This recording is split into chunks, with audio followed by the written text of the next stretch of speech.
You know, I finally had some time to reflect on Magic the Gathering's 2022 releases, and I think I've came up with my list for the top sets of 2022. We're going to start with the worst and go all the way to the best set of 2022, at least what I believe to be the best set. So remember, this is just my take on what the best sets were, and I would love to hear your sets ranked down below in the comment section.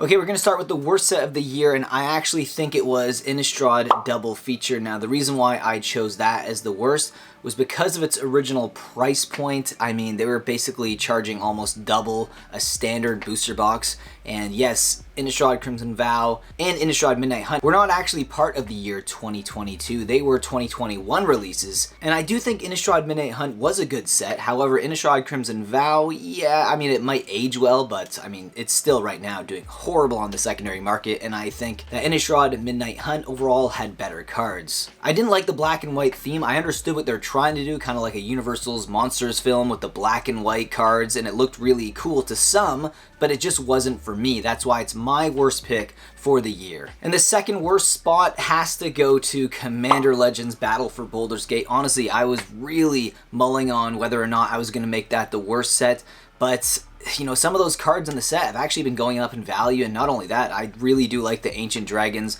and there's other cards in there right now like Seasoned Dungeoneer and White Plume Adventurer, which are actually being played in the Legacy format in mono white Stoneblade decks, and because of that, I think the set is going to mature very well over the years. But ultimately, the fact that they slapped the name Commander Legends on what I think should have just been a regular follow-up to Adventures in the Forgotten Realms felt really bad, because a lot of game stores got completely destroyed on pre-orders, and obviously there were even game stores that went out of business because of how poorly this set was received by the audience and also the secondary market. And because of that, it takes the second worst spot on my list this year. Next up on the list is Streets of New Capenna. It's actually a set that I don't mind. From this point forward, actually the sets on this list are sets that I don't actually dislike. Apart from the first two, Commander Legends Battle for Baldur's Gate is actually softening on me right now, but Streets of New Capenna, I just felt like the theme kind of having like a weird kind of mob art deco feel to the set. It just didn't really appeal to me. However, I do appreciate the fact that they brought Triomes back. Those are the 3 colored lands that you could actually fetch for. They originally were released in Ikoria, Lair of Behemoths, and they finished the cycle here with Streets of New Capenna, and for that reason alone, I think it deserves to be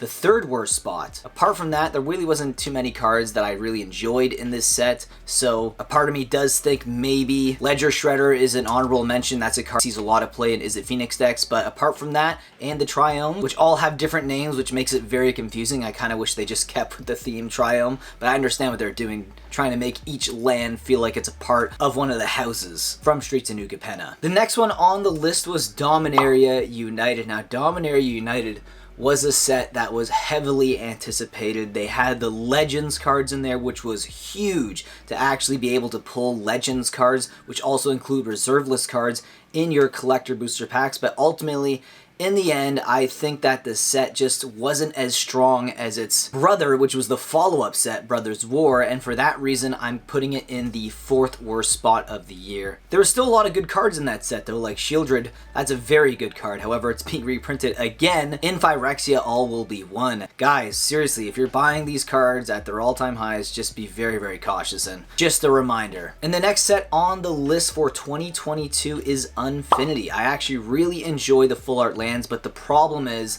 the full art lands just don't have that same appeal that they used to. I know that was a massive feature from the unsets in the past. They usually held a lot of value, and I think Magic the Gathering, to their credit, knew that, which is why they reprinted Shocklands as well in this set, and some of those Galaxy Shocklands are still holding well, and some of these Shocklands are holding very well, especially the Galaxy foils. Some of them are between $100 to $200, which I think is a really good price point for those on the secondary market. The holo foiling as well on the Galaxy foils in general I think are very, very nice. They kind of remind me, I know this is a bit blasphemous to say, but the foils kind of remind me of the Pokemon foils from back in the day, in the early days of Wizards of the Coast, which I think is fitting because Magic the Gathering is still made by Wizards of the Coast, so it has that old kind of foiling feel that Wizards of the Coast had for the Pokemon cards back in the 90s, which I think is pretty cool, and I think the set as a whole is very fun. Next up on the list is Jumpstart 2022. Now, I know there were a few Jumpstart sets released this year, but those ones are just attached to other sets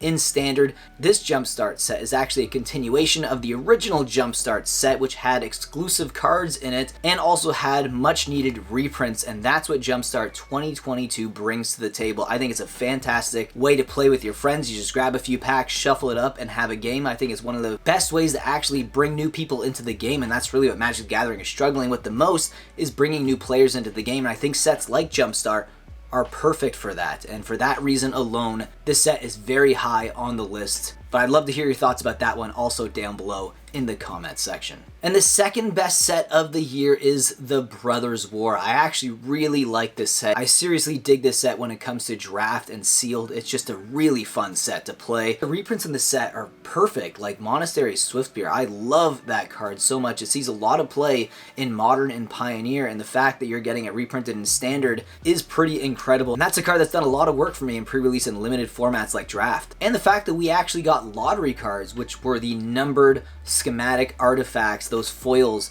even though I don't like the way that they put the number on the card, I think could have been done a little nicer. I still think overall it's going to help the set mature over time because those cards are going to be considered lottery cards, and it's actually going to elevate the price point later on so they don't utterly collapse like most collector boxes have in 2022. Before we look at the top spot, honorable mention to Kamigawa Neon Dynasty, a phenomenal set. From the anime cards to the legendary lands like Boseiju, and other fantastic cards like Fable of the Mirrorbreaker, this set was just off the charts, and it's the best performing set from a financial perspective in 2022, so for that reason, it gets an honorable mention, and it could have easily got the first place spot. And now the number one spot. It's probably not a surprise to you if you've been following along this entire video. You're probably saying to yourself, where's Double Masters 2022? Well, it's the number one spot. Double Masters 2022, I just love these type of reprint sets. I just wish that Wizards of the Coast spreads them out a little more like they used to with the old Masters sets so the prices don't completely collapse. Like a lot of these single prices for Double Masters 2022 gets me in the mood to just buy a bunch of singles. I know these cards are not investments, but I really love the full art cards in Double Masters 2022, and the fact that you can still get some of these really cheap on the market in foil, I think in some ways is a win. And overall, the set in the future will do well, not just for nostalgic sake, but for all the cards that were in the set that are going to be needed for Commander decks, Modern decks, and even Pioneer decks in the future. And for all of those reasons, I think it deserves the number one spot as the best set of 2022. But let me know your thoughts about this down below in the comment section. Give me your list as well. I'd love to hear your thoughts down below in the comment section. And with that being said, guys, I'll see you in the next video, and have a fantastic new year.